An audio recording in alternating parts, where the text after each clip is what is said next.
Beyond Occidentalism Toward Non-Imperial Geohistorical Categories by Fernando Coronil.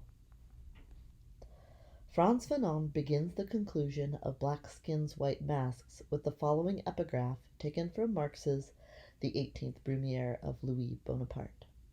Quote, "The social revolution cannot draw its poetry from the past, but only from the future. It cannot begin with itself before it has stripped itself of all its superstitions concerning the past.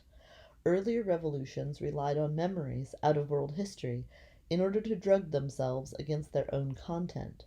In order to find their own content, the revolutions of the 19th century have to let the dead bury the dead.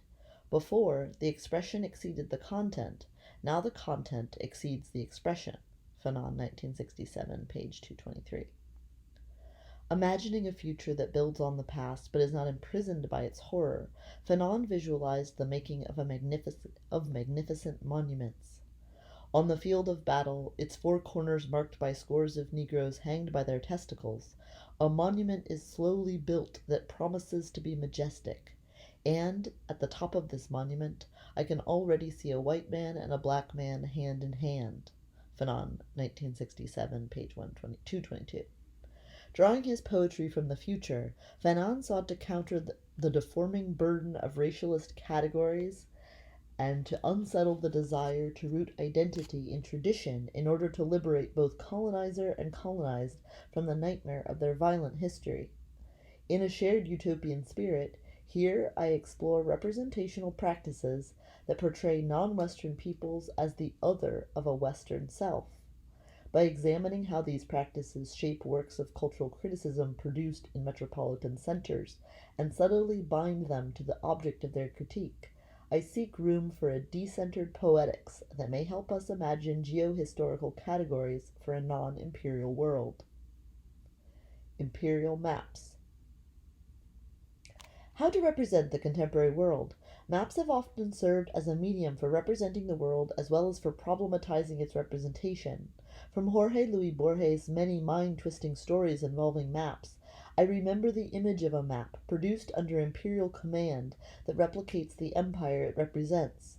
The map is of the same scale as the empire and coincides with it point for point.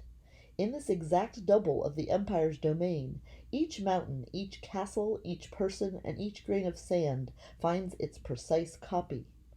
The map itself is thus included in the representation of the empire, leading to an infinite series of maps within maps.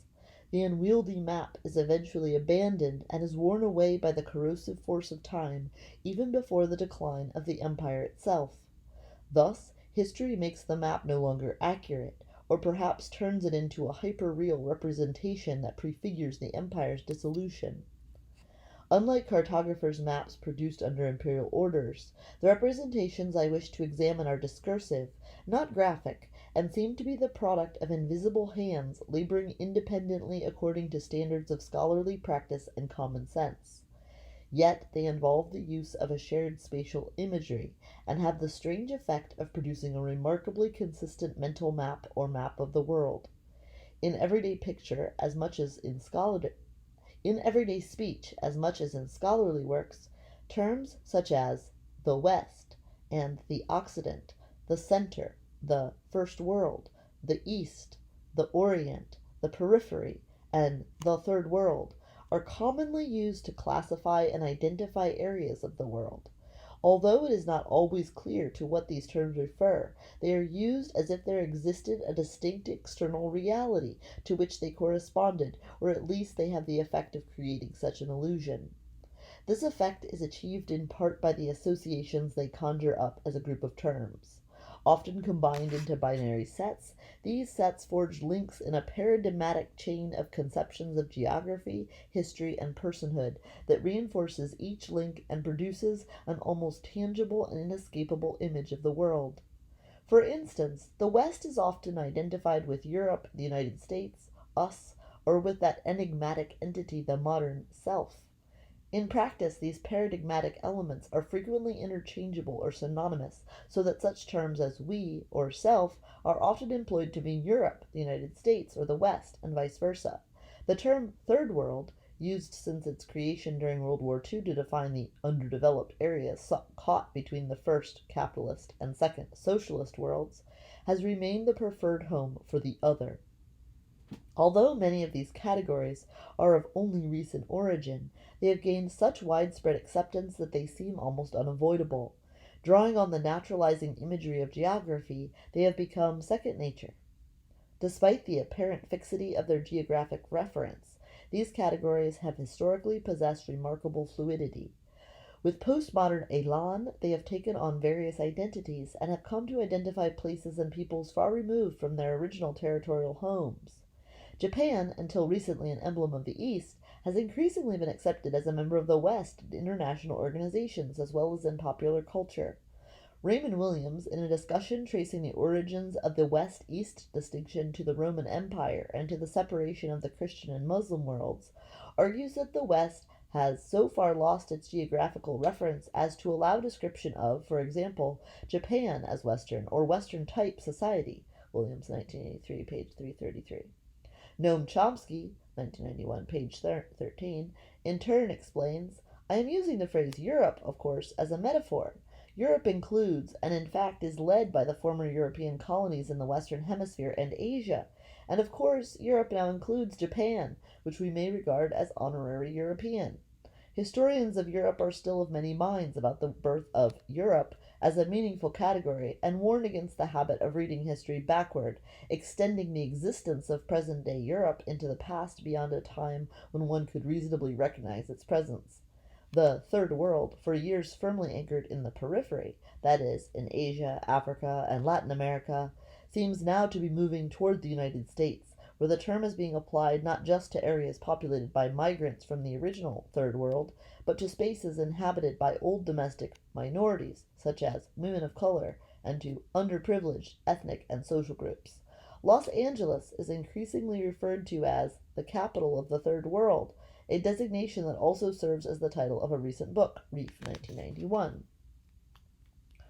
While one may wish to question the imperial conceit that lies behind this move to elect as the capital of the Third World a metropolitan city located within the territorial boundaries of the old First World, this ironic twist raises even more basic questions about the stability and meaning of these categories.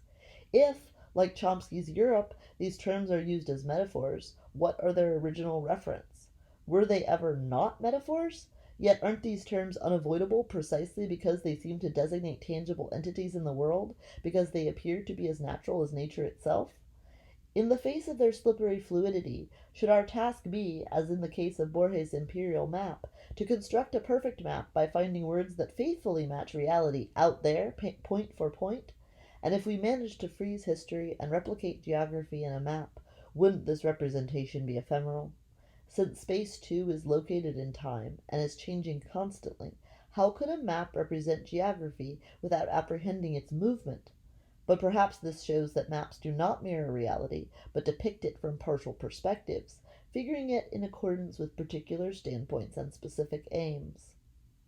Within academia, the growing awareness of the limitations and ideological bias of the three-world schema as a primitive system of classification, Pletch, 1981, has not stopped or significantly altered in its almost inescapable use. The common practice among some scholars of indicating discomfort with the categories of this classificatory scheme by means of quotes or explicit caveats only confirms its stability and the lack of an alternative taxonomy. If we were to choose not to employ the term Third World, would we be better served by such categories as the underdeveloped world, backward areas, or by the euphemism developing nations?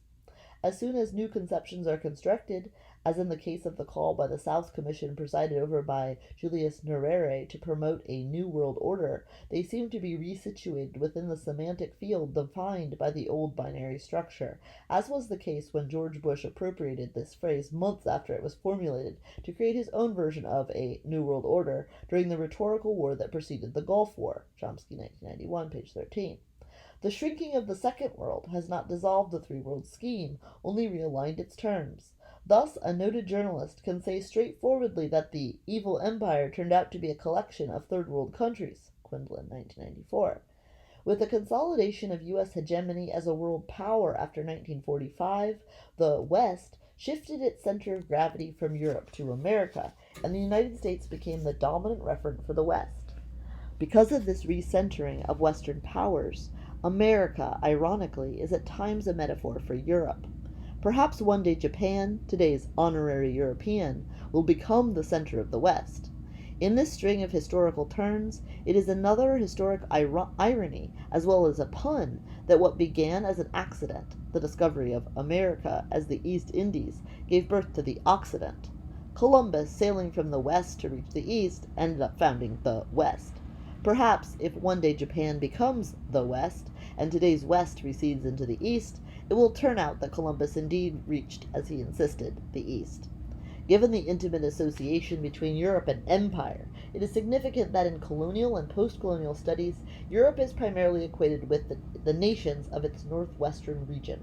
This exclusion of southern Europe is accompanied by the analytical neglect of Spain and Portugal as pioneering colonial powers that profoundly transformed practices of rule and established modular forms of empire that influenced the imperial expansion of Holland, England, and France. So ingrained has the association between European colonialism and Northern Europe become that some analysts identify colonialism with its Northern European expression, Clore de Alva 1992, thus excluding the first centuries of Spanish and Portuguese control in the Americas. The politics of epistemology from Orientalism to Occidentalism. The problem of evaluating the categories with which the world is represented was compellingly faced by Edward Said in Orientalism, 1979, a path-breaking work that raised to a higher level the discussion of colonial discourse in the United States. I propose to advance a related argument concerning Western representations of cultural difference that focuses on the politics of geohistorical categories. In Orientalism, Said defines Orientalism as taking three interdependent forms: the study of the Orient, a style of thought based on an epistemological and ontological distinction made between the Orient and, most of the time, the Occident, and a corporate institution dealing with the Orient. Said, 1979, page 2 and 3. While Said's discussion of each of these forms relates Orientalism to the exercise of power, his major concern is the connection between modern Orientalism and colonialism. Yet at times Said's discussion ambiguously moves between an abstract conception of the inevitable partiality of any representation and a historically situated critique of the limits of the specific representations as the effect of unequal power relations. This unresolved tension may create the impulse to approach the gap between Western representations of the Orient and the real Orient by searching for more complete maps, without inquiring into the sources of partiality of Orientalist representations. Said confronted the ambiguity of his formulation in Orientalism Reconsidered, 1986, written in response to the persistence of Orientalist representations in works produced by critics of imperialism.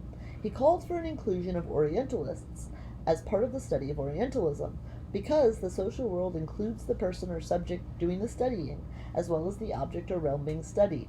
It is imperative to include them both in any consideration of Orientalism. Said, 1986, page 211. For Said, the inclusion of the Orientalists entails a fundamental critique of the forms of Western knowledge informing their works in the following terms. Quote, "What, in other words, has never taken place is an epistemological critique at the most fundamental level of the connection between the development of a historicism which has expanded and developed through to include antithetical attitudes such as ideologies of Western imperialism and critiques of imperialism on the one hand, and on the other the actual practice of imperialism by which the accumulation of territories and population, the control of economies, and the incorporation and homogenization of histories are maintained. If we keep this in mind, we will remark, for example, that in the methodological assumptions and practices of world history, which is ideologically anti-imperialist, little or no attention is given to those cultural practices like Orientalism or ethnography affiliated with imperialism, which in genealogical fact fathered world history itself. Hence, the emphasis on world history as a discipline has been on economic and political practices, defined by the processes of world historical writing as in a sense separate and different from, as well as unaffected by, the knowledge of them which world history produces. The curious result is that the theories of accumulation on a world scale, or the capitalist world state, or lineages of absolutism depend, A, on the same displaced percipient and historicist observer who had been an Orientalist or colonial traveler 3 generations ago.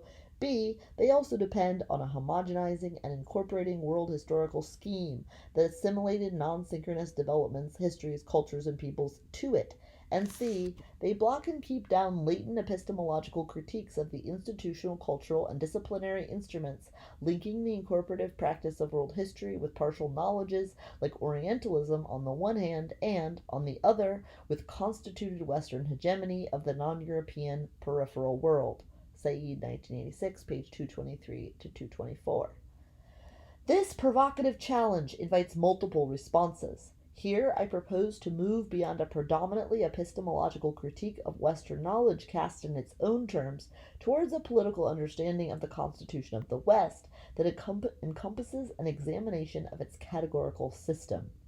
To the extent that the West remains assumed in Said's work, I believe that Said's challenge and the ambiguity in his discussion of Orientalism may be creatively approached by problematizing and linking the two entities that lie at the center of his analysis, the West's Orientalist representations and the West itself.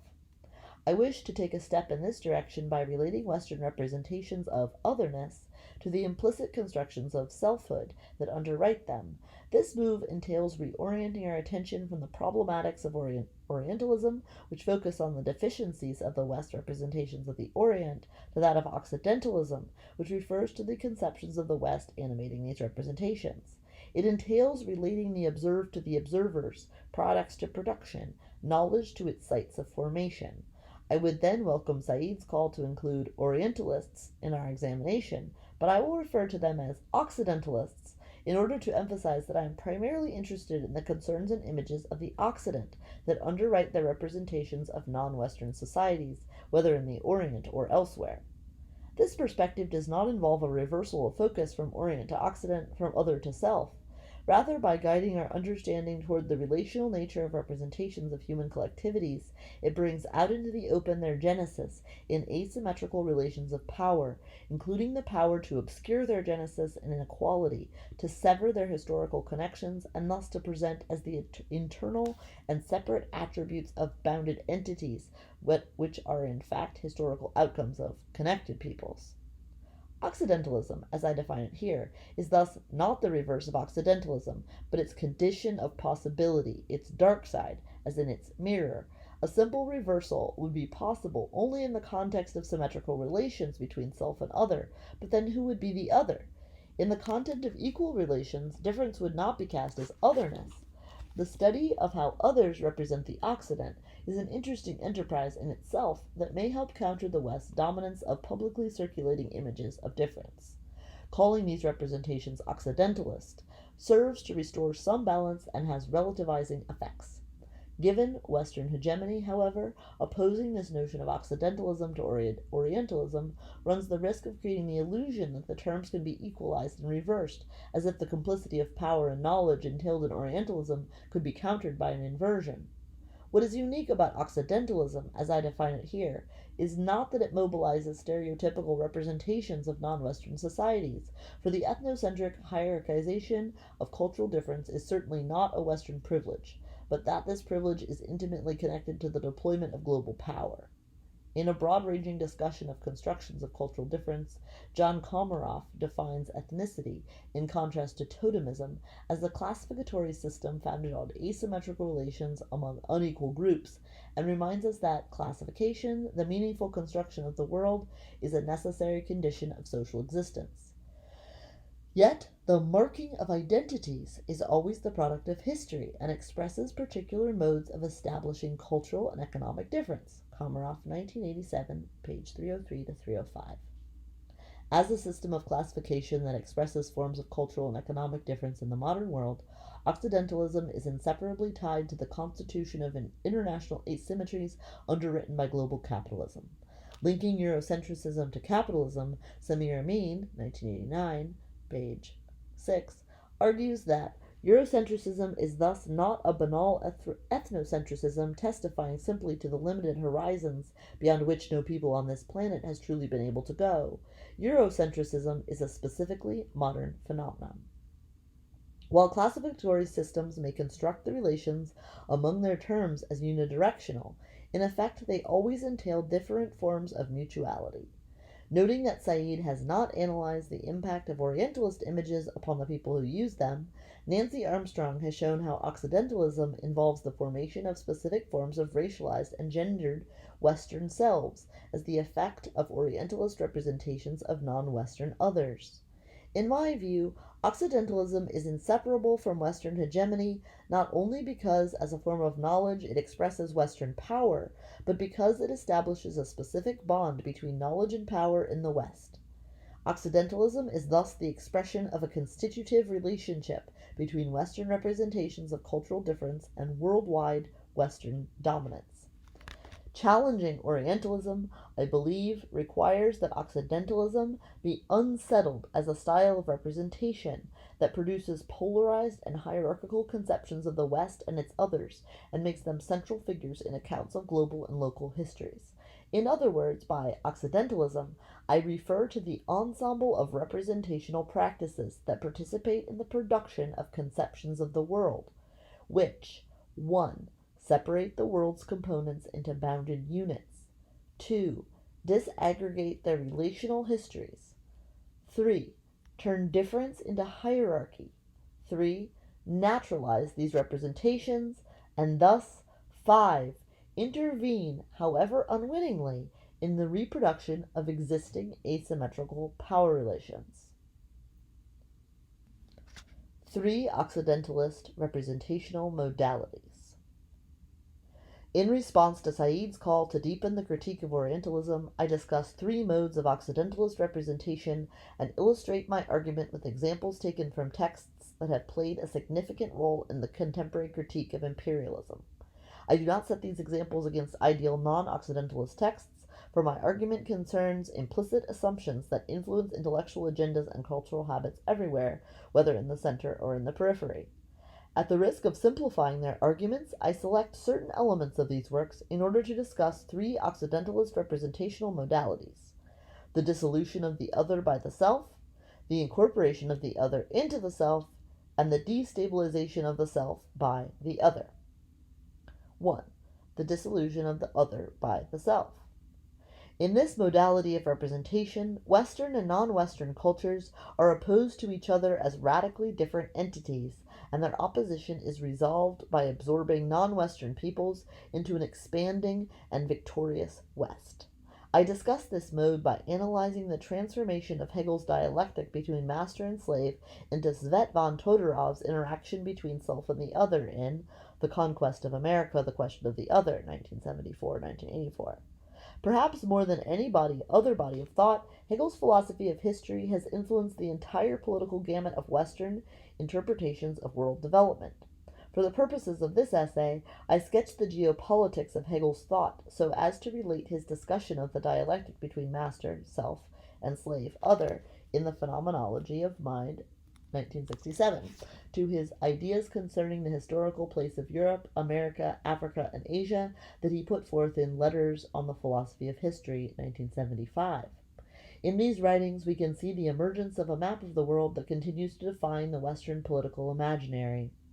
In the Phenomenology of the Mind, Hegel argues that the world spirit is realized through the dialectic between self and other. Consciousness of self achieved through recognition by the other makes possible the movement of the world spirit by means of dialectical transformations through which distinct forms of consciousness mutually constitute each other as spiritual forms and as historical objectifications.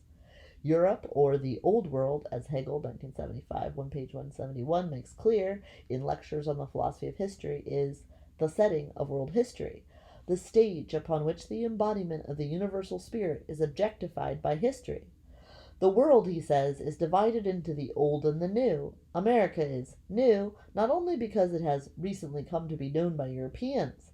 Rather, the New World is not just relatively new, but absolutely so by virtue of its wholly peculiar character in both physical and political respects. Hegel, 1975, page 162. America's fauna, he argues, following Buffon, was primitive and weak. Even the animals show the same inferiority as the human beings. The fauna of America includes lions, tigers, and crocodiles, but although they are otherwise similar to their equivalents in the Old World, they are in every respect smaller, weaker, and less powerful. Hegel, 1975, page 163. Because of America's immaturity, its civilizations, as in Mexico and Peru, had no lasting significance, for its culture was purely natural, which had to perish as soon as the spirit approached it. Hegel, 1975, page 162. According to Hegel, America has always shown itself physically and spiritually impotent, and it does so to this day, for after the Europeans had landed there, the natives were gradually destroyed by the breadth of European activity. Hegel, page 163.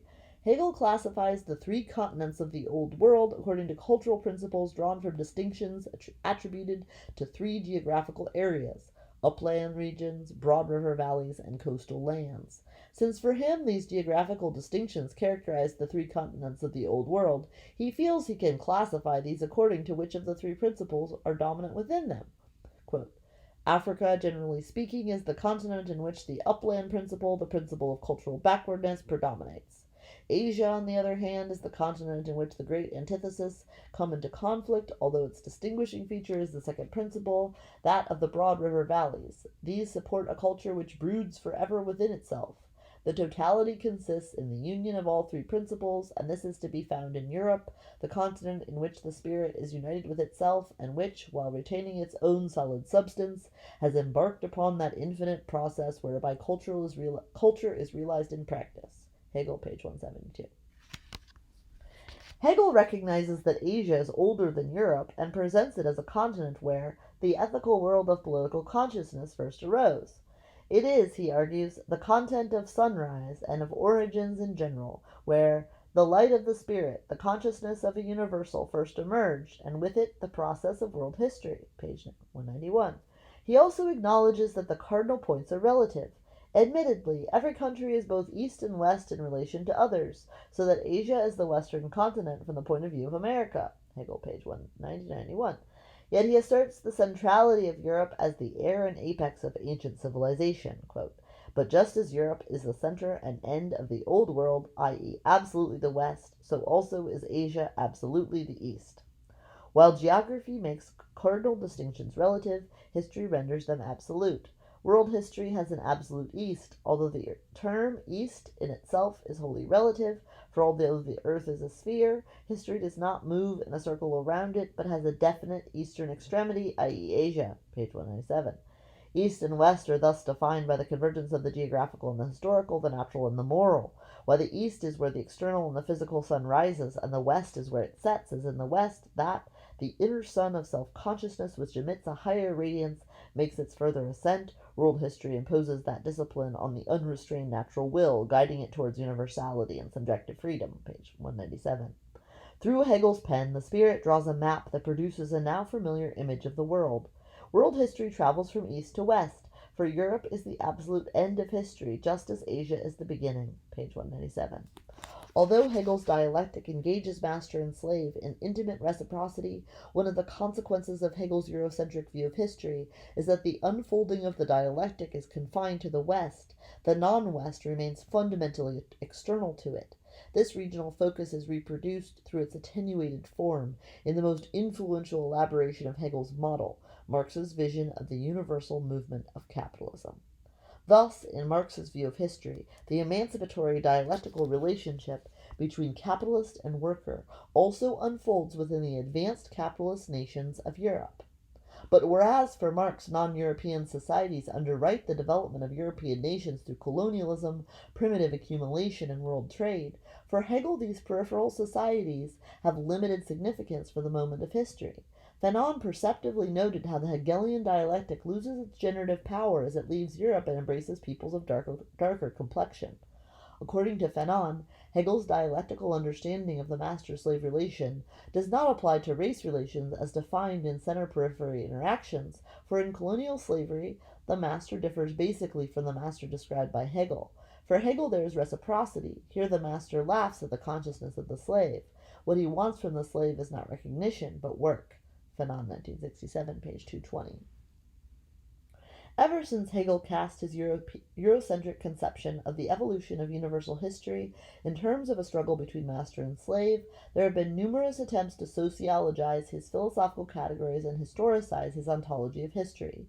Most works that transpose the master-slave scheme to historical situations preserve Hegel's Eurocentric bias while vulgarizing his dialectic and essentializing his philosophical categories. In this vulgarized sense of the dialectic, Todorov's The Conquest of the Americas is implicitly a Hegelian work. It recounts how European selves, presented as universal selves, learn to deal with otherness through the experience of the conquest, destruction, and domination of Mesoamericans. Seen as a normative injunction, this learning has a seemingly laudable end. Confronting otherness should mean that others are treated as different but equal. However, this norm takes for granted the imperial categories of selfhood and otherness that are the preconditions of this learning. In Hegel, this learning takes place through the long movement of history, and its lessons are internal to the West. In Todorov's account of the relationship between self and other, there is no dialectic in the Hegelian sense, only an interaction with discrete actors.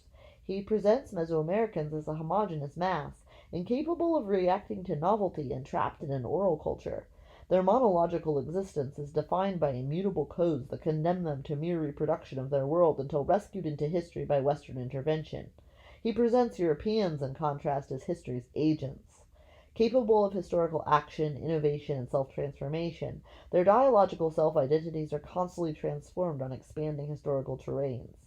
Through the experience of dominating others and learning about their cultures, Europeans learn about themselves and become capable of relativizing their perspectives. Through this interaction between knowledge and conquest, they become capable of turning violence into love and domination into communication. In Todorov's account, selfhood is an attribute that identifies history's victors. The West is the space they occupy. Todorov, like Hegel, celebrates the self-other polarity because it is through the clash of its poles that historical progress takes place. While for Hegel the struggle between self and other entails their mutual transformation, for Todorov the confrontation between Europeans and Mesoamericans must lead to the destruction or westernization of Native Americans. The hybridization of Mesoamericans means in reality their Europeanization, the abandonment and destruction of their original cultures. The hybridization of Europeans, in contrast, means the evolution of Western culture through its encompassment of other cultures. The West is a name for the history's victors. There is an odd double standard here, which in effect makes it impossible for the West to lose or the other to win, which is built into the logic of the West. Hayden, 1991, page 21. Europeans need Mesoamericans in order to discover who they are. Thus, the discovery and conquest of America is fundamentally the discovery and making of Europe and the Western self. Historical progress takes place not with, but at the expense of, others. Although Todorov's intent is to analyze European reactions to Mesoamericans, his work is subtitled The Question of the Other. The question of the other is presented as a problem for the self, not of the self or for the other. In this modality of Occidentalism, the self is assumed.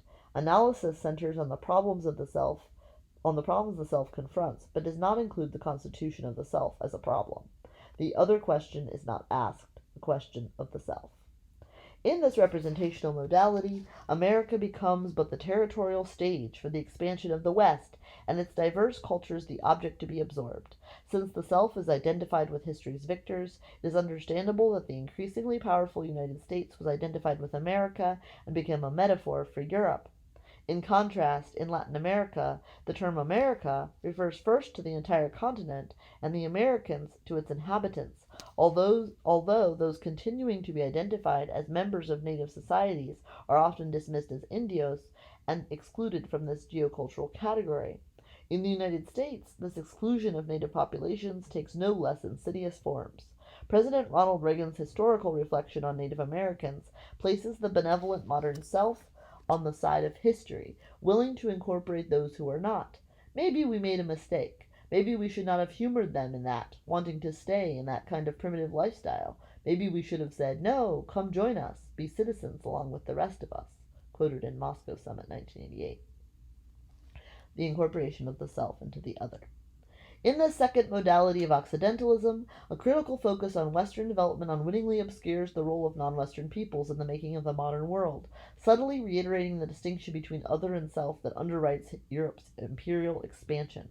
I developed this argument through a discussion of Eric Wolf's Europe and the People Without History, 1982, which presents Western capitalism as a transformative process that originates in the center and engulfs non-Western peoples, and Sidney Mintz's Sweetness and Power, The Place of Sugar in Modern History, 1985, which analyzes sugar's place in the modern world in terms of the interplay between commodity production in the colonies and consumption in the imperial center. While Todorov excludes Mesoamericans from history, Wolf brings non-Western peoples into the self's history. His important book ambitiously traces the evolution of mercantile and capitalist development from the 15th century to the 20th century, focusing on the production of a number of key primary products throughout the world. Against the atomistic view of the world as an aggregate of independent, thing-like entities, reinforced by the reified categories of conventional social science, Wolf proposes a historical perspective that seeks to represent the unity character of world history. The central metaphor informing his critique of prevailing conceptions of global history is the image of the world as a pool table in which isolated units bounce against each other without being affected internally by their collision. Quote, by turning names into things, we create false models of reality. By endowing nations, societies, or cultures with the qualities of internally homogeneous and externally distinctive and bounded objects, we create a model of the world as the global pool hall, in which the entities spin off of each other like so many hard and round billiard balls. Thus it becomes easy to sort the world into differently colored balls, to declare that east is east, and west is west, and never the twain shall meet.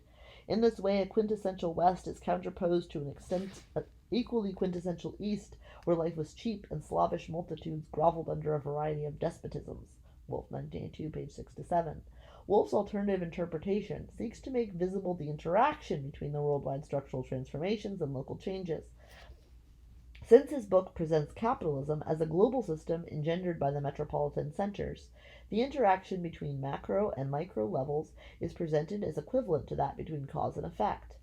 In Wolf's words, he hopes to delineate the general process at work in mercantile and capitalist development, while at the same time following their effects on the micropopulations studied by ethnohistorians and anthropologists. Wolf, page 23. Following this provocative introduction, Wolf's analysis proceeds as an account of the inexorable movement of capitalism from center to periphery. Capitalism, understood as a process of production of commodities in which labor itself becomes a commodity, originates in Europe and moves to other territories, transforming them into colonies or outposts for the production of a few primary goods. As capitalism expands, various pre-capitalist societies are transformed and rearranged in order to fill the requirements of capitalist production. One by one, the production of specific commodities, wheat, sugar, coffee, gold, diamonds, meat, and so on, comes to reorder and determine the fate of pre-capitalist societies. Their incorporation into the capitalist market means their entrance into history. In this analysis, the interaction between Europe and its others is largely restricted to the transformation of pre-capitalist societies under the impact of capitalist production. While Wolf starkly depicts its fundamental asymmetry, his account of this interaction gives the impression that agency is located predominantly at one end. If the world is a global pool hall, the European billiard ball is composed of a solid steel, while those of non-Europeans are of the flimsiest papier-mâché. In the aftermath of collision, Europe continues on course unscathed, while the other party is utterly transformed or brutalized. Heron, 1991, page 2. There is little mutuality in this conception of interaction. The capitalist steel ball stamps its mark upon the places it traverses without being significantly affected by them. As the capitalist steel ball moves towards new territories, commodity production takes place in predictable patterns. Perhaps because of his zeal to critique the power of capitalism, Wolf focuses his discussion on the global impact of commodity production.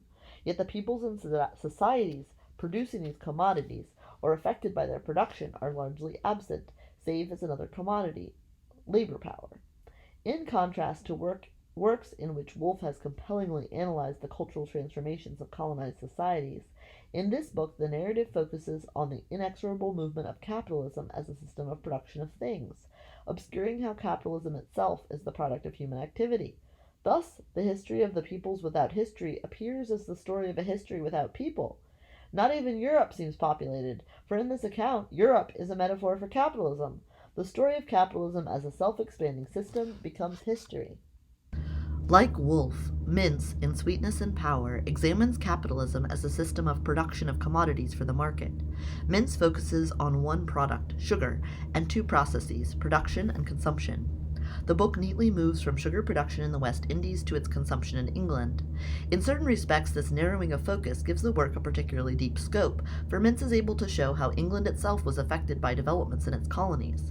By carefully examining changing patterns of colonial sugar production and imperial sugar consumption, he provides a textured image of how the increasing availability of sugar in Europe as a result of the development of plantation economies in the colonies affected changing patterns of metropolitan consumption, including the cultural understandings attached to sugar as it ceased to be an elite product and became a staple for the laboring classes.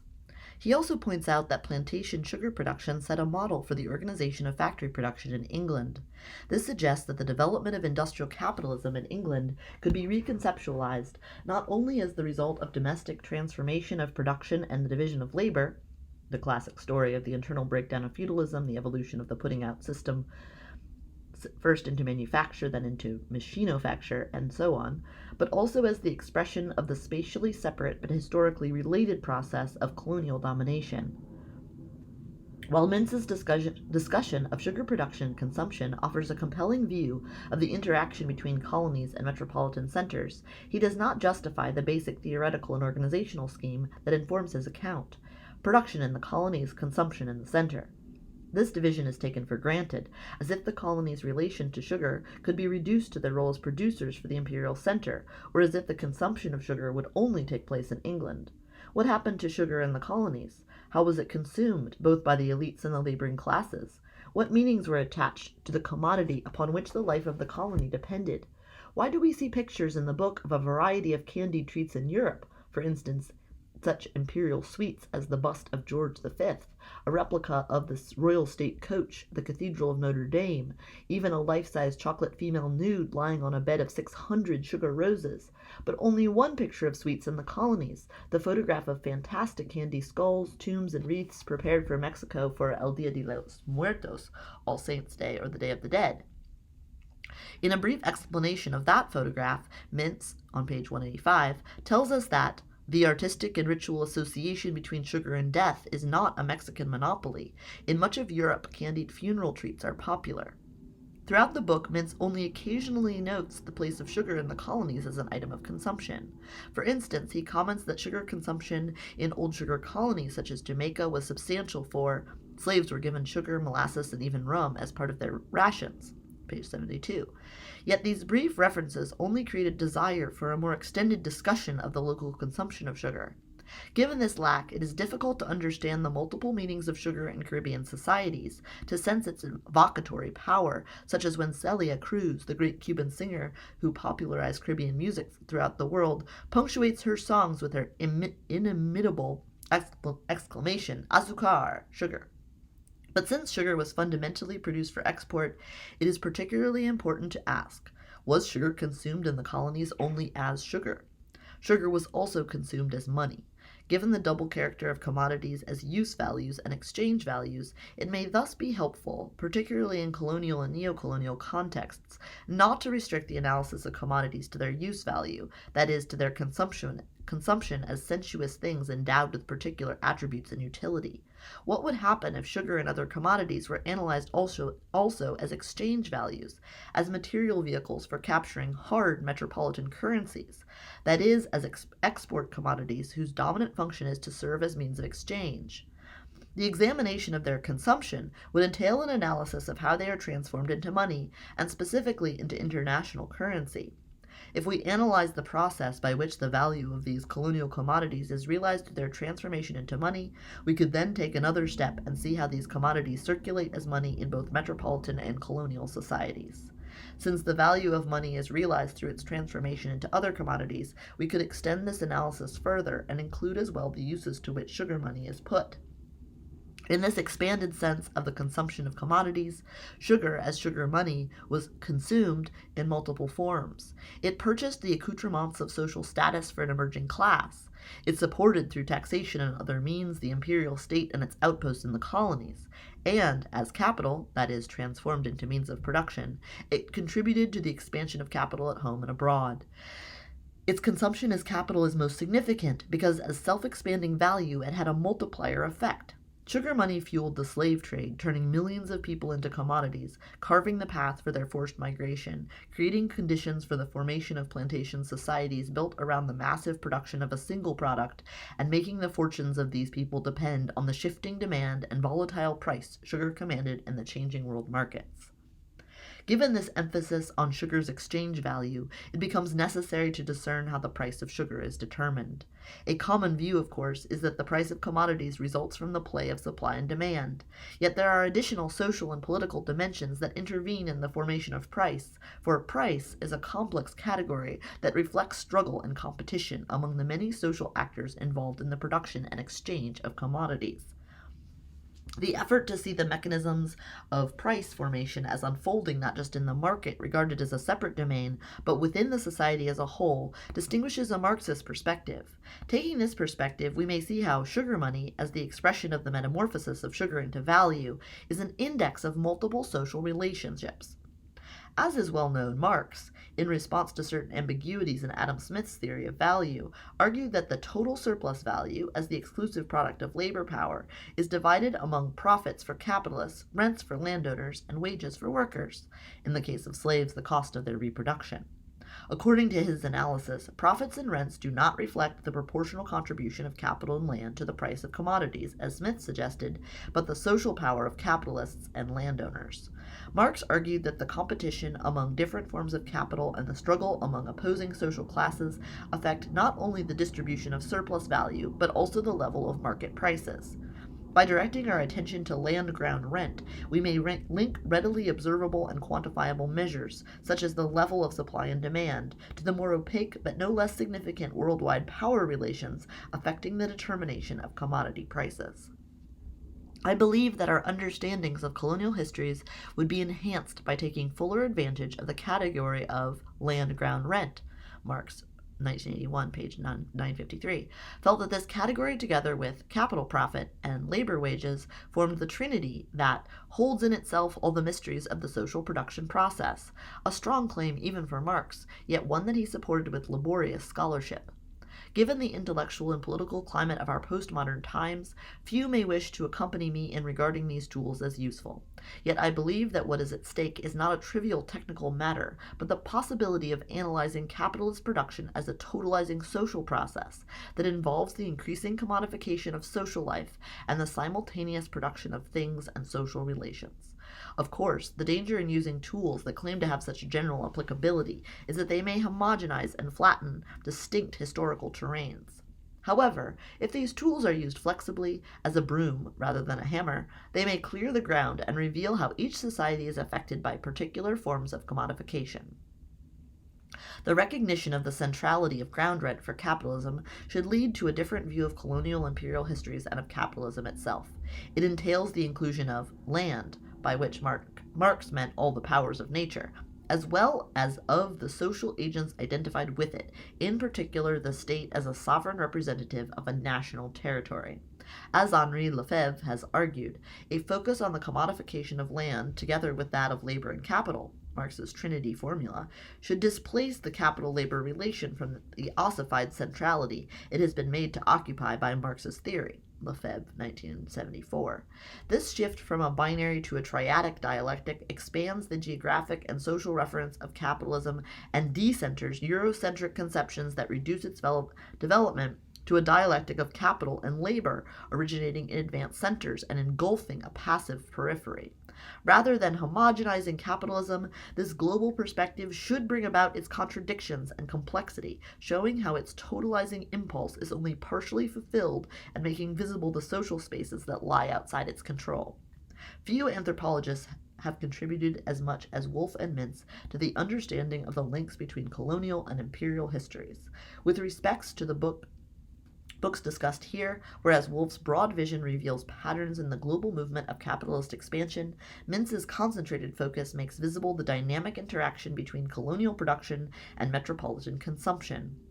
As much by what they accomplish as by what they leave uncharted, their works show that if we examine commodities in their double life as objects of utility and sources of exchange, we can see how their multiple transfigurations are part of the wider social metamorphoses that necessarily involves the production of social relations. Since the agents involved in commodity production do not appear ready-made on history's stage, but are constituted by their activity, a comprehensive study of colonial commodities must address as well the production of the social agents that participate in their production. In this respect, we may find instructive Cuban counterpoints tobacco and sugar, 1940-1995, written by the Cuban anthropologist Fernando Ortiz, a pioneering work that sees sugar and tobacco as windows into Cuban history. Ortiz develops the concept of transculturation in order to grasp the reciprocally transformative character of cultural encounters under colonialism, as opposed to the unidirectional concepts of acculturation and cultural contact prevailing in British and U.S. anthropology in the 1930s. Weaving together various theoretical perspectives and narrative modalities, Ortiz shows how sugar and tobacco are elements in an ongoing interaction across cultural boundaries that involves the mutual production of commodities and society. His treatment of commodities offers an unusual understanding of the intimate links between colonial commodity production and the making of colonial societies. Treating commodities as complex hieroglyphs, Marx focused on the mystery of exchange value and dealt but tangentially with the complexities of use value. For some years now, there has been a move away from Marx's concern with the relationship between exchange value and value. Some steps in this reorientation have been taken by Jean Baudrillard, who has insisted on the need to problematize use value as part of a more sweeping critique of Marxist epistemology, and by the cultural studies approach, which has brought the study of consumption to the foreground. Perhaps the strongest departure, however, has come from the field of economics. Treating the labor theory of value as either wrong or irrelevant, neoclassical as well as some Marxist economists have reduced exchange value to price, and have treated price as a measure that can be readily derived from the quantitative data concerning supply, demand, and technology. It is worth remembering, however, that just as use is not a natural but a cultural category, price is not merely an economic but a political measure, and neither term can be understood independently of the other or outside their common involvement in the history of capitalism's global expansion. The expansive, boundary-crossing impulse of capitalist production struck thinkers who witnessed the early period of British colonial domination. John Stuart Mill recognized from an imperial perspective the intimate connection between England and its colonies. Quote, "These are hardly to be looked upon as countries carrying on an exchange of commodities with other countries, but more properly as outlying agricultural or manufacturing estates belonging to a larger community. Our West Indian colonies, for example, cannot be regarded as countries with a productive capital of their own, but are rather a place where England finds it convenient to carry on the production of sugar, coffee, and a few other tropical commodities. All the capital employed is English capital, almost all the industry carried on for English uses. There is little production of anything except for staple commodities, and these are sent to England, not to be exchanged for things exported to the colony and consumed by its inhabitants, but to be sold in England for the benefit of proprietors there. The trade with the West Indies is hardly to be considered an external trade, but more resembles the traffic between town and country." Quoted in Mintz, 1985, page 42. Mill illuminates certain aspects of the relations between empire and colony, the traffic between town and country, yet obscures not only the violent nature of these connections, but also many of their specific manifestations. This treatment of colonies as the empire's hinterland, according to Raymond Williams, is an ideological transposition to the international level of the mystifying country and city model. In his path-breaking The Country and the City, Williams argues that the representation of the divisions between country and city should be seen as a result of a unified process by which social practices and forms of consciousness are at once mutually constituted and become separate and opposed. The cultural construction of urban and rural sectors tends to abstract their features and to give them a metaphysical status, presenting domains that are social and interrelated as if they were natural and autonomous. Williams' work suggests that if we examine the historical encodings of country and city, so that we may trace the hidden connections that reside within these concepts, his observations that one of the last models of the city and the country is the system we now know as imperialism. Williams, page 279. This system directs our attention to the links between colonial centers and colonized peripheries. At the global level, we may observe the same ideological concealment that operates domestically, a tendency to obscure the mutually constitutive relationships between center, city, and periphery country, and to represent them as separate entities whose characteristics appear as the consequence of intrinsic attributes. Skurski and Coronil, 1992, page 233.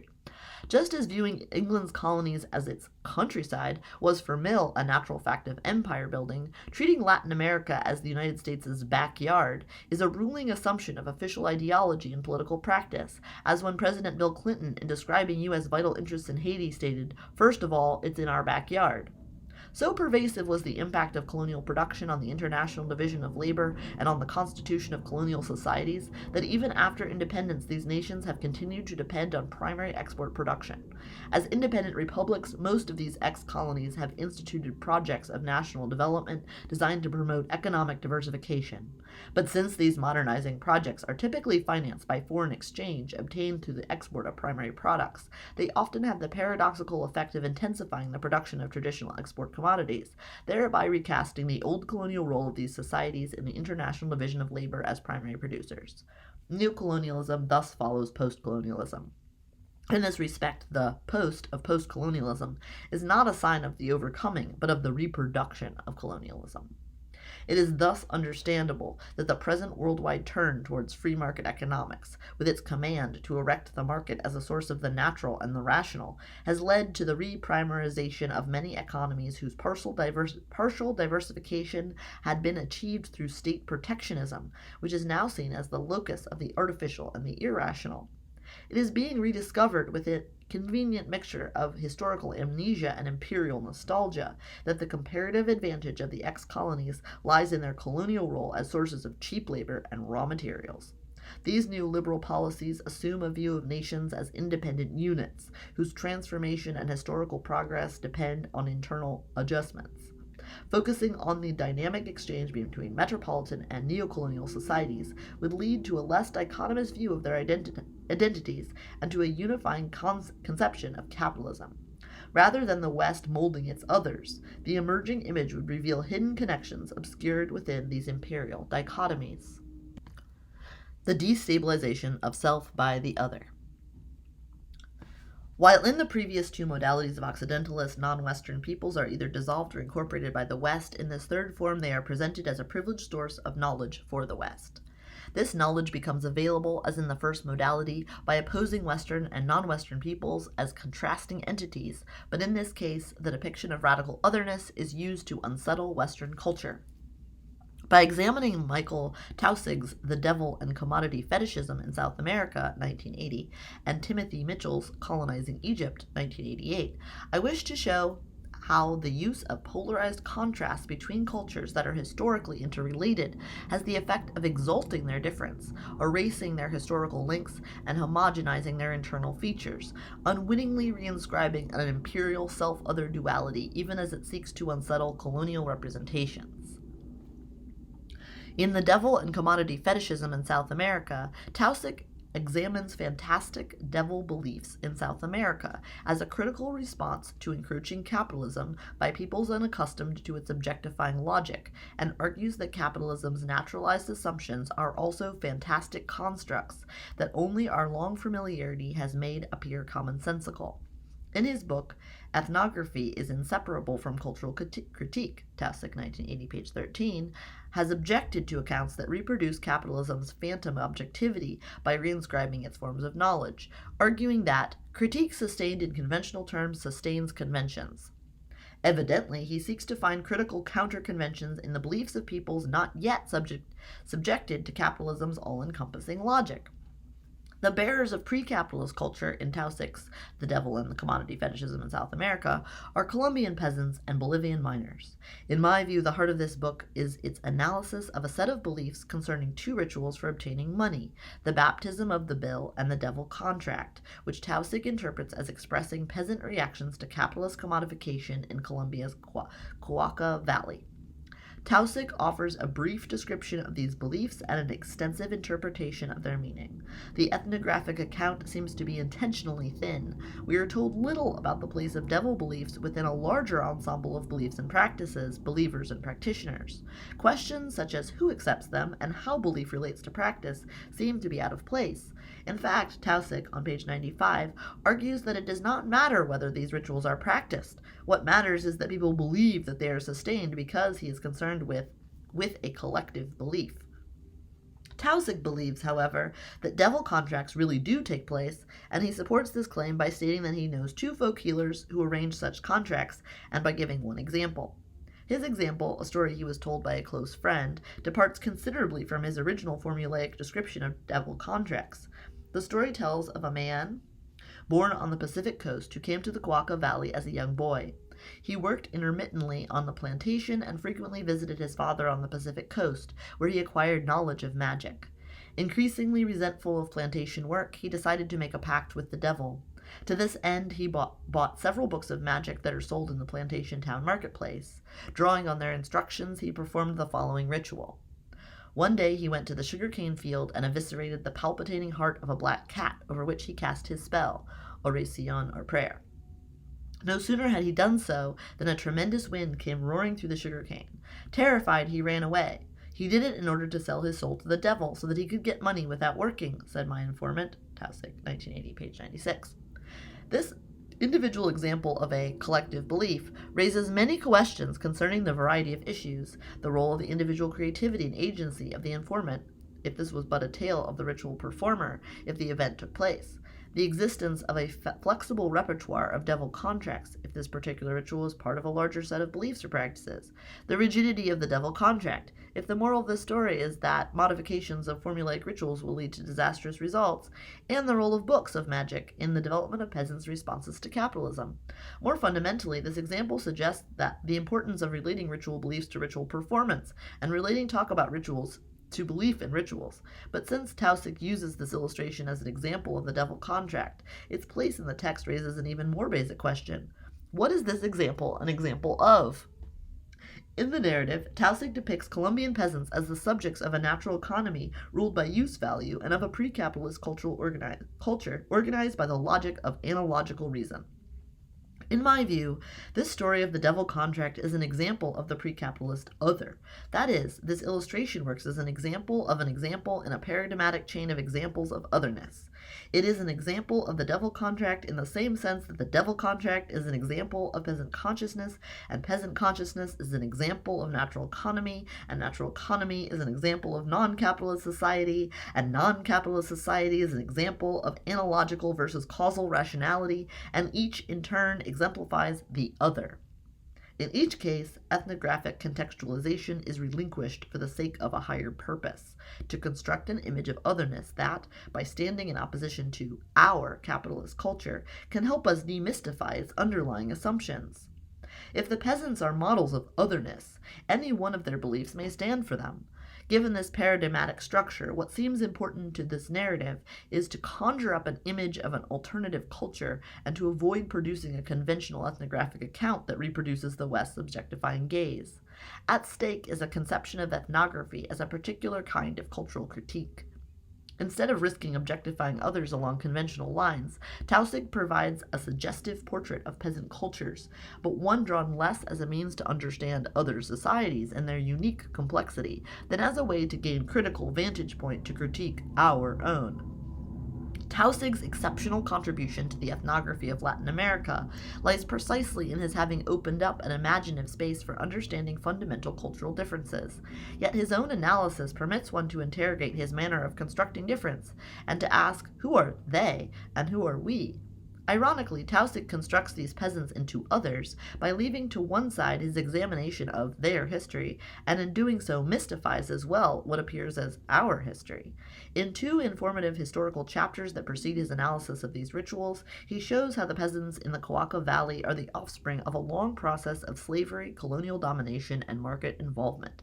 That some of these peasants managed to create relatively isolated communities during the 19th century only heightens the significance of their centuries-long engagement with market forces and forms of capitalist commodification. Yet, so that they might defamiliarize our understanding of capitalism, he constructs them as pure emblems of pre-capitalism and places them on an island of otherness, untouched by commodity fetishism. By his own account, however, these peasants are in fact co-authors of the history of Western capitalism and should be seen as part of the Western world. Just as their slave ancestors contributed to the making of the Occident, these peasants are engaged today in reproducing Western capitalism. The books of magic that some of them read include codified responses to market forces whose roots may be traced back to the European Middle Ages and beyond. As if by a hidden historical affinity, their devil beliefs involve a transformation and an adaptation of these European beliefs to their own conditions and traditions.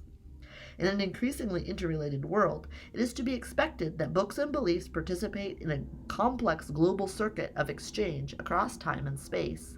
In effect, while Taussig claims that only from the pre-capitalist margins can one demystify the all-encompassing phantom objectivity of capitalist culture, he sees the peasants' responses to capitalism in Southern America through the prism of his previous understandings of capitalist culture derived from the defamiliarized writings of Marx, Benjamin, Lukács, and Adorno. Their books, like the books of magic available to the Colombian peasants, codify various responses to commodity culture. The very existence of these books and of the critical traditions they represent shows that commodity culture is not of one piece or all-encompassing, that its phantom objectivity has been resisted by popular and intellectual traditions both in Colombia and in Europe, and that its conventions include counter-conventions. One could perhaps imagine the occurrence of a hidden transcultural exchange between devil beliefs and European critical theory. It is by resituating and rearticulating these interconnected beliefs and traditions that Colombian peasants, as well as Taussig, make sense of their world. Mitchell's splendid works Colonizing Egypt and The World as an Exhibition, 1989, illustrate an interesting variation of this modality of Occidentalism. His provocative analysis of colonialism is also based on a sharp distinction between self, Occident, and other, Orient. Instead of focusing on the other in order to destabilize the self, however, Mitchell focuses on the self's expansion into the other, the European colonization of Egypt, as a process that illuminates the self. For him, the colonization of Egypt involved the spread of a political order that inscribes in the social world a new conception of space, new forms of personhood, and a new means for manufacturing the experience of the real. Mitchell, page 9, 1988. Since colonialism implied the attempts to impose a Western metaphysics on an Oriental one, the analysis of colonialism entails the examination of the ontological and epistemological assumptions underwriting Western metaphysics.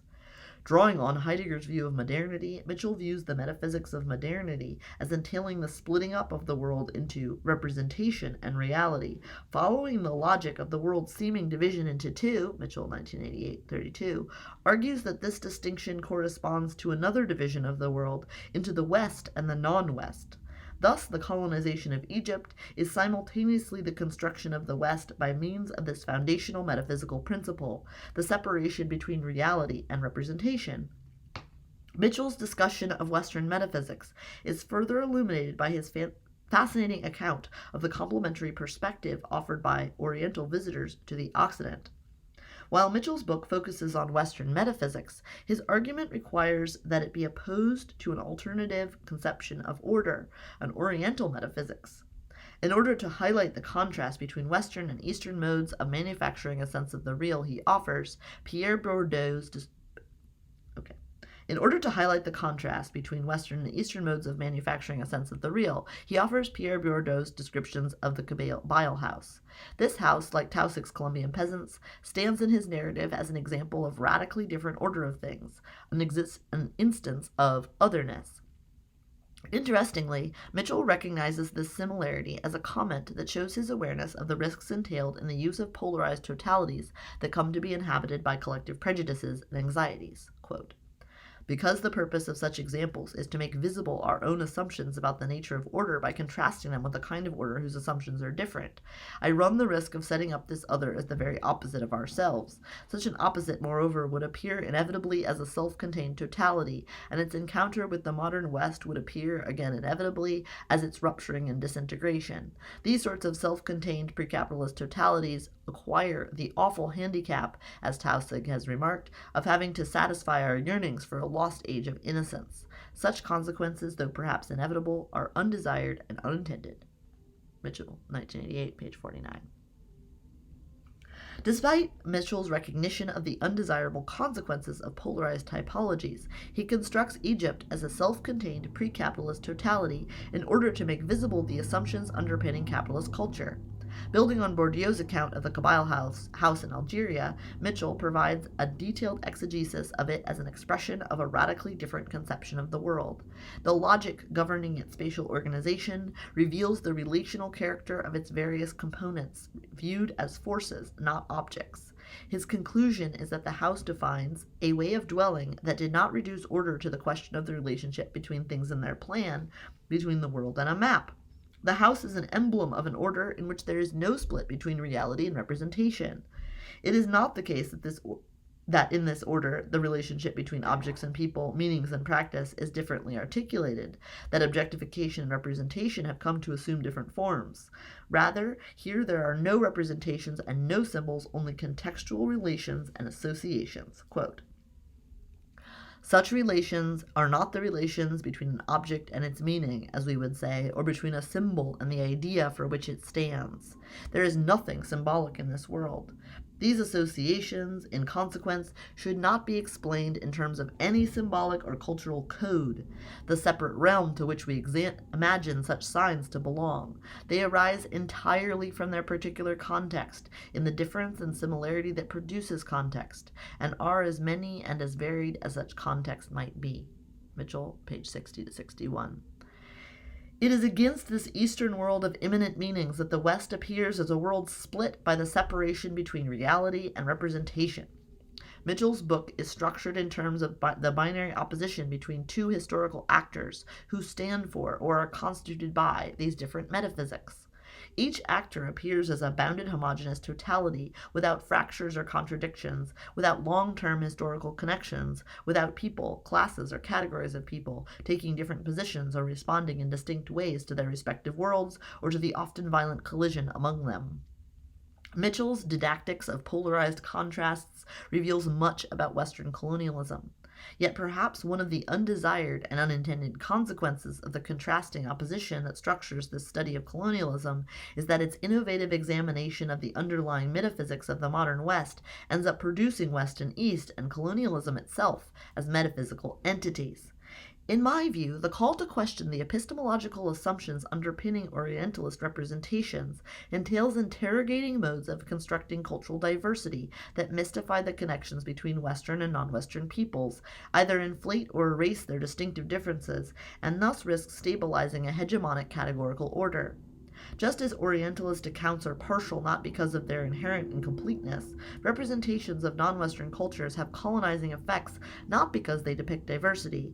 What makes a difference is not the inscription of difference, but the kind of difference it makes. In other words, there is no such thing as an immaculate representation. Since all representations are saturated with history, the issue is to recognize the implications of their involvement in history. At stake is the accountability of our accounts, a matter of politics rather than of metaphysics, of alterable historical consequences rather than of avoidable transhistorical effects, or more precisely of the politics of epistemology and the epistemology of politics. In my view, challenging an imperial order requires overturning the self-other polarity that has served as one of its foundational premises. This requires that cultures be seen, as Ortiz and Said propose, in contrapunctal relation to each other rather than taken to be autonomous units, that their difference be historicized rather than essentialized, and that their boundaries and homogeneity be determined, not assumed. This contrapuntal perspective may encourage the development of a decentered transcultural anthropology, Coronil, 1995, that avoids of confirming a self-centered standpoint from which difference is turned into otherness, either through self-confirming objectification or self-questioning exoticization. Labyrinths of the Imagination, the Truth of Power. In his discussion of the 1989 Parisian Oriental Exhibition, Mitchell remarks on the continuity between the exhibition and a world outside which looked like an extended exhibition. This extended exhibition continued to present itself as a series of mere representations representing a reality beyond. Mitchell, page 10, 1988. Borrowing an image from Jacques Derrida, he suggests that we may think of it less as an exhibition than as a kind of labyrinth that includes its own exits. Like Derrida, who once said that all of his subsequent writings are only a commentary on the sentence about a labyrinth, Mitchell tells us that his own essay also should be read as a short additional comment on that sentence.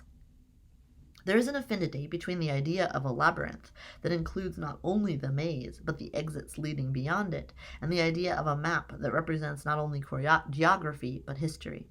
Or, to offer an alternative reading, there is an affinity between a labyrinth without real exits to the world, which dissolves the distinction between the inside and the outside, and a map without real difference from the world, which erases the distinction between representation and reality. Indeed, Derrida acknowledges his intellectual debt to Borges, who plays with epistemological paradoxes in his writings. Let us now return to Borges' story of the imperial map. It is in the nature of paradoxes to elicit multiple readings. Baudrillard begins Simulations, 1983, with a reading of the Borges map story as a parable about simulation. He uses the story to argue that our age involves an epochal break in the relationship between reality and representation. If previously maps were taken as representations of reality, now they are a means to generate reality. Thus, Borges' image of the tattered map may be read as a prefiguration of the empire's decay. As Baudrillard, 1983, page 2, puts it, simulation is no longer that of a territory, a referential being, or a substance. It is the generation of models of a real, without origin or reality, a hyperreal. The territory no longer precedes the map, nor survives it. Henceforth, it is the map that precedes the territory. Baudrillard portrays Marx as a thinker still caught up in a world divided by a distinction between reality and representation. Following his lead, Mitchell argues that Marx held the illusion that by lifting the veil of mystification produced by commodity fetishism, one would find naked reality ready to be represented. Marx opposed the imaginary productive processes represented by these misunderstood hieroglyphics, the transparent and rational form in which the practical relations of everyday life should present themselves. Mitchell, 1988. This means for Mitchell that, to the mechanisms of misrepresentation by which power operates, Marx opposed a representation of the ways things intrinsically are in their transparent and rational reality. Thus, Marx's theory of commodity fetishism was flawed because, in revealing power to work through misrepresentations, it left representation itself unquestioned. The crucial problem is that it expressed what for Mitchell is a central tenet of Western metaphysics. It accepted absolutely the distinction between a realm of representation and the external reality with which such representations promise, rather than the examination of the novelty of continually creating the effect of an external reality as itself a mechanism of power. Mitchell, 1988, pages 18 and 19. For Mitchell, power seems to be epochal rather than historical. It is the expression of an age, not of a particular society. Insofar as it has a specific social referent, it works in a Foucauldian fashion through capillary effects dispersed throughout society, rather than being enacted as well by competing forms of organized human agency. In his concern to question representation, Mitchell draws on Heidegger's examinations of objectification in the modern world, cast in terms of epochal and existential categories, and cites him in his book's opening epigraph. The fundamental event of the modern age is the conquest of the world as picture. It is as picture that Baudrillard reads Borges' map. Borges' story, however, could also be read as an allegory of power. From this perspective, it is about imperial power, the power to constitute the empire through the exercise of power and the ability to determine the terms in which reality should be defined. It is not only about the truth of representation, It is not only about the truth of representation, but about the representation of truth. It is about the representation of power and the power to represent, about the truth of power. In other words, it is about the connection between knowledge and power, and, more specifically, about the relationship between imperial power and imperial knowledge. This reading permits us to approach the unresolved ambiguity in Said's critique of Orientalism, that is, the tension between the limits of Orientalist constructs as necessarily incomplete representations or as misrepresentations that reflect unequal power relations under colonialism and imperialism. If one abandons the pursuit of the complete map, a map that coincides with reality point for point, the fundamental issue becomes not the existence of an unavoidable gap between reality and representation, but the consequences of specific representations, or, in other words, the relationship between representation and the constitution of social relations in specific societies. Marx's statement that all science would be superfluous if the form of appearance of things directly coincided with their essence calls attention not to a reality outside representation that analysis can apprehend directly, but to the need to evaluate the effects of existing representations and to contribute to developing more enabling ones. By deconstructing the categories through which European, primarily British, capitalist society imagined itself, Marx intended to understand them, but did not hold the illusion that in doing so he could dispel their power. Their hold over people's consciousness could not be changed by reinterpreting the world, only by transforming it. These categories, he argued, are necessary mystifications because they are both true in that they enter into the constitution of social relations in capitalist society, and false in that they obscure their own character. For example, the idea that money begets money, that money grows or produces interest in banks, is a fetishistic mystification in that money does not in fact expand by itself. Yet it is an accurate depiction of what happens in capitalist society when money is placed as capital in banks, where it is used as a means to capture value produced elsewhere. Thus, money does appear to grow in banks. This appearance, as well as the obscuring of the actual source of money's growth, is necessary for the constitution and legitimation of capitalist society.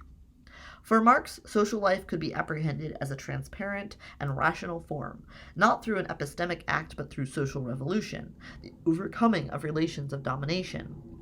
Transparency works in Marx's narrative as a utopian standard by which one can evaluate existing forms of mystification on the basis of their role in obscuring relationships of power. The religious reflection of the real world can, in any case, vanish only when the practical relations of everyday life between man and nature, generally present themselves to him in a transparent and rational form. The veil is not removed from the countenance of the social life process, i.e., the process of material production, until it becomes production by freely associated men and stands under their conscious and planned control. Marx, 1981, page 173. Assuming that the social world has largely been defined from the perspective of the powerful, Marx aspires to illuminate it from a less partial or more universal standpoint. The humility of this epistemological aspiration is on the other side of its radical political ambition to create grounds of social equality as the condition for the endless unfolding of universality. In my view, the aim is not to create a transparent social world, but to overcome conditions that lead to the systemic obscuring of inequality and mystification of privilege in specific social domains, and that thus constrain the free development of all. Perry Anderson, 1988, page 336, comments that a whole utopian tradition assumes that a free and equal society would be transparent. If you actually had a socialist society in which production, power, and culture were genuinely democratic, you would have an enormous multiplication of different ways of living. By being able to choose to live in ways that are suppressed under capitalism, Anderson suggests people would live in complex but accessible and intelligible social world. There is no exit from the lived world, only views from different positions within it. It is as if the world were a labyrinth whose exits were entrances into an expanding labyrinth, and our maps not only modeled these labyrinths, but also created them. Thus, maps embodied the imagination of the future, not only that of the past. The destiny of our journey also defines its trajectory. History and the fetishization of geography. Borges's cartographers produced maps for the emperor. Here I have discussed the often implicit maps of empire produced by invisible hands and reproduced with varying degrees of critical distance by critics of colonialism for the metropolitan academic community and the public at large. I have focused on how certain representational practices assume a privileged center, the Occident, the First World, the West, the South, from which difference continues to be defined as otherness. Whether otherness is dissolved in the service of the self, subsumed within the self, or celebrated in its opposition to the self, as in the three modalities discussed here, is in this respect less significant than its ongoing definition as a counter-image to a self in need of confirmation, critique, or destabilization. If in this discussion I have called attention to the ways these maps reinscribe certain imperial boundaries, it is because, as Nicolas Guillen's poem suggests, they do not sufficiently educate us to see forms of humanity that are not on the map. If Occidentalism is an imperial malady, one of its major symptoms is the ongoing reproduction of a colonial self-other polarity that mystifies the present as much as the past and obscures its potential for transformation. In his last book, State, Power, Socialism, Nikos Poulantzas, 1978, page 114, argued that states establish a peculiar relationship between history and territory, between the spatial and temporal matrix. Taking the nation as his fundamental unit, he characterized the unity of modernity in terms of the intersection of temporal and spatial dimensions. National unity or modern unity becomes a historicity of a territory and territorialization of a history. Poulantzas, 1978, page 114. Before his death, Poulantzas was building on Lefebvre's breathtaking, path-breaking work, La Production de l'Espace, 1974, which attempts to integrate the study of geography with that of history and has inspired an important body of work by contemporary thinkers who have also reacted against the historicist conceptions of space as the static stage where time dynamically unfolds. I wish now to bring this literature to bear on Occidentalism through a brief commentary on Poulantzas' insight.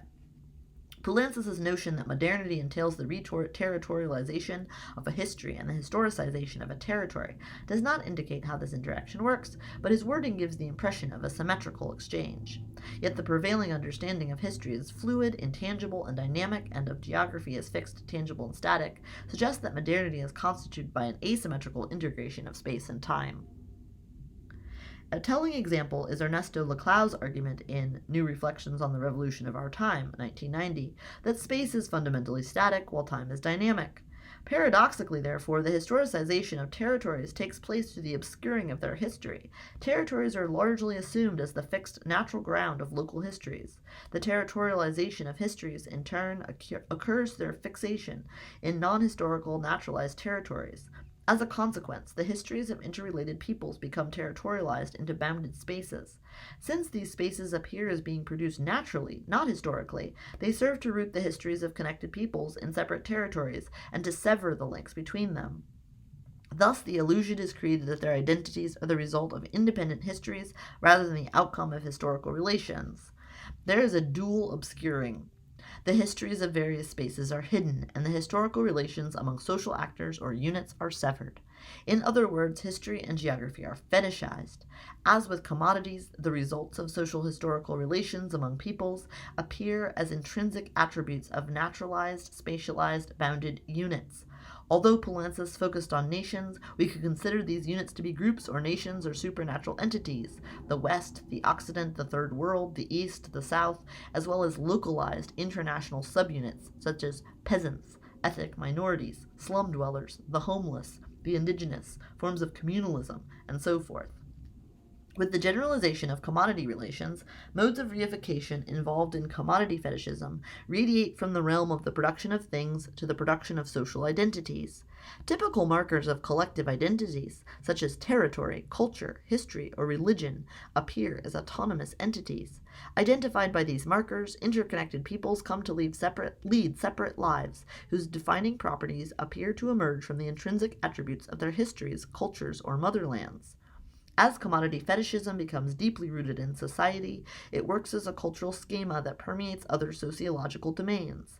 As with commodities, the material thing-like tangible form of geographic relations amongst peoples As with commodities, the material thing-like tangible form of geographical entities becomes a privileged medium to represent the less tangible historical relations among peoples. Through geographic fetishism, a space is naturalized and history is territorialized. Thus, the West is constituted as an imperial fetish, the imagined home of history's victors, the embodiment of their power. Every society represents other societies as part of the process of constructing its own collective identity, but each does so in a way that reflects its unique historical trajectory and cultural traditions. What distinguishes Occidentalism as an ethnocentric style of representation is that it is linked to the West's effective global dominance. While this linkage raises a number of questions concerning the relationship between Western knowledge about the world and power over it, it must be noted that this dominance is always partial, and that it takes place through processes of transculturation which also transform the West. Westernization entails not the homogenization of the world's societies under the force of capitalism, but their reciprocal transformation under diverse historical conditions. In this light, capitalism appears not as a self-identical system that emanates from the West and expands to the periphery, but as a changing ensemble of worldwide relations that assumes different forms in specific regional and national contexts. Modernity and Occidentalism. The 19th century thinkers who insightfully examined the makings of the modern world before its categories became second nature initiated a polemical discussion of the relationship between modernity and capitalism. Yet it is striking that even divergent ideological positions often coincide in their assumption that the West is the source and locus of modernity. If we expand our focus so as to bring the West and the non-West within a unified field of vision that encompasses the historical terrain of their mutual formation, see e.g. Cooper and Stoller 1989, the modern world appears larger and more complex, formed by universalizing and innovating impulses that continuously redefine geographical and cultural boundaries and set new against old, self against other. If the West is involved in the creation of its obverse and the modern is unimaginable without the traditional, the West's preoccupation with alterity can be seen as being constitutive of modernity itself, rather than as an incidental byproduct of Western expansionism. The examination of Western representations of otherness from the perspective of a critique of Occidentalism could then be encompassed within an interrogation of why otherness has become such a peculiarly modern concern. Bourgeois modernity is torn by contradictory tendencies. Its universalizing force is inseparably linked to expansive and yet exclusionary movements of capital that polarize nations across the globe as well as people within societies. Spurred by the pursuit of profit, capital's continuous transformation of economic relations dissolves established customs and makes obsolete the new, yet its innovative force is constrained by the structures of privilege within which novelty itself is produced. Commodities come to occupy a central place in the formation of individual and collective life projects, generating forms of power that rely on the possession and consumption of things. Through the medium of things, modernity promises abundance and endless progress. This promise is fulfilled within conditions of inequality that redefine its meaning and is constrained by powerful interests that confine and recondition its fulfillment. Progress is thus constituted through a contradictory movement that erodes and establishes boundaries, that releases and constrains energies. The future as a modern construct is rent by these tensions. The expansion of capital across space and time entails the dissolution of barriers to development, but also the construction of walls against disorder. While capital's expansion is the condition of its stability, stability is the condition of its expansion.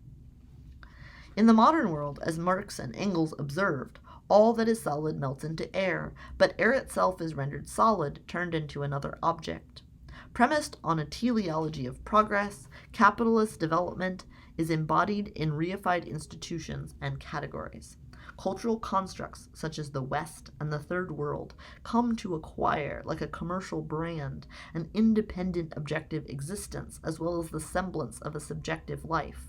As part of their social intercourse, these forms feed the collective imagination and participate in the making of needs and desires, circulating as objects of libidinal attractions, Babha, 1986, and as subjects of political action that define the terms of political intercourse. As fetishes of modernity, these cultural formations stand for social powers by alienating them. Parts replace wholes. The West comes to be identified with leading capitalist nations, the economy with the market, democracy with universal elections, difference with otherness. Embodying the contradictions of capitalist society, these formations help shape the landscape within which each mesmerizing allure, despite its disruptive social consequences, capitalist arrested development parades as modern progress. This map of modernity is being redrawn by global changes in culture, aesthetics, and exchange that are commonly associated with the emergence of postmodernity. These transformations have multiple determinants and expressions, of which I can register only a few. The simultaneous integration and fragmentation of social space through new forms of communication, the globalization of market relations and financial networks, the shift from Fordism to flexible accumulation, the increasing tension between national bases of states and global connections of national economies, and the growing polarization of social classes both domestically and internationally. As a result of these changes, familiar spatial categories are uprooted from their original sites and attached to new locations. As space becomes fluid, history can no longer be easily anchored in fixed territories. While deterritorialization entails reterritorialization, this process only makes more visible the social constructedness of space, for this melting of space is met partly with the freezing of history. With the generalization of the commodity form, as Lucchese 1971 noted, time sheds its qualitative, variable, flowing nature. It freezes into an exactly delimited, quantifiable continuum filled with quantifiable things. In short, it becomes space. This spatialization of time serves as the location of new social movements, as well as of new targets of imperial control. It expands the realm of imperial subjection, but also of political contestation. As a result of these transformations, contemporary empires must now confront subaltern subjects within reconfigured spaces at home and abroad, as the other, once maintained on distant continents or confined to bounded locations at home, simultaneously multiplies and dissolves. Collective identities are being defined in fragmented places that cannot be mapped with antiquated categories. The emergence of a new relationship between history and geography may permit us to develop a critical cartography and to abandon worn imperial maps shaded in black and white. Perhaps one day their tattered fragments will be found in the western deserts, sheltering an occasional beast or beggar, Borges 1970, page 90, or in a world without beggars, an archaeologist of modernity. Toward non-imperial geohistoric categories. Daughter: Mom, why did all these people lose their jobs? Will we be poor too? Mother: because the factories where they worked were moved to places where it's cheaper to make cars, as often happens when capitalists compete and make more money. If we worked for GM, we would have a hard time now. Daughter: why can't we just say no to capitalism? Do you think in a few years human beings are going to be extinct? Is the world going to be so polluted that if there is a God, God will say, I'm tired of all this? But if that happens, there won't be any Santa Claus. I just can't imagine there never being any more people in the world, never ever. Dialogue between Andrea Coronil, 10, and Julie Skurski following the televised announcement that 74,000 General Motors employees would lose their jobs, Ann Arbor, December 18, 1991. How can we articulate the future historically? In seeking to prefigure an emancipatory future, we may track down its marks in the tensions of the present. As Terry Eagleton argues, a utopian thought that does not risk simply making us ill is one to trace within the present that secret lack of identity with itself which is the spot where a feasible future might germinate, the place where a future overshadows and hollows out the present's spurious repleteness. Eagleton, 1990, page 25. Walter Benjamin, who sought to understand the past in order to find within the present the seeds of a desirable future, asserted that, quote, to articulate the past historically does not mean to recognize it the way it really was. It means to seize hold of a memory as it flashes up at a moment of danger.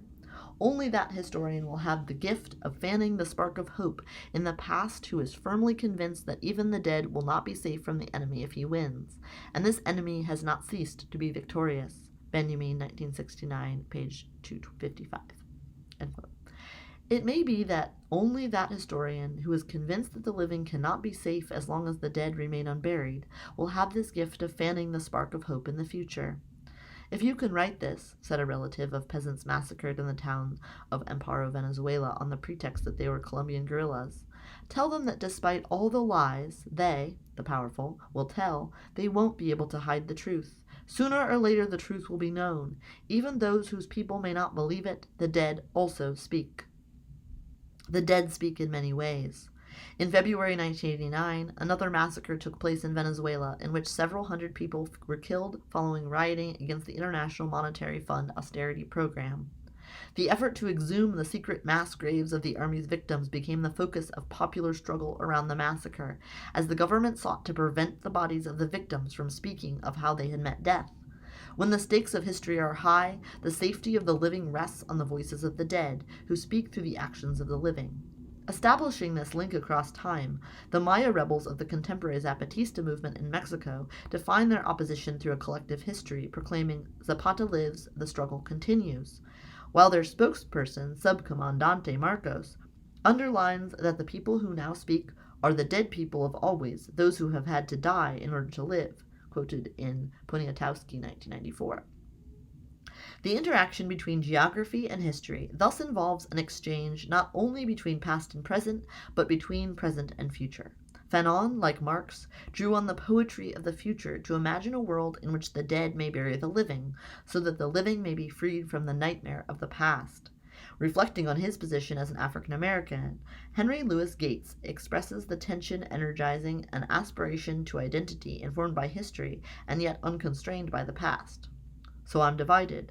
I want to be black, to know black, to luxuriate in whatever I might be calling blackness at a particular time, but to do so in order to come out the other side, to experience a humanity that is neither colorless nor reducible to color.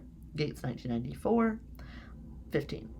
It is also in the spirit of freeing the living into the future that Carolyn Steedman concludes her powerful analysis of working-class longing, in which, after illuminating everyday formations of desire within working-class culture, she calls for a structure of political thought that will take all of this, all of these secret and impossible stories, recognize what has been made out on the margins, and then, recognizing it, refuse to celebrate it, a politics that will, watching this past, say, "So what?" and consign it to the dark. Steedman, 1987, page 144. As the future flashes up to a child in the form of a disenchanted, inhospitable, and depopulated world, the safety of those who follow us comes to depend as well on the poetry of the present.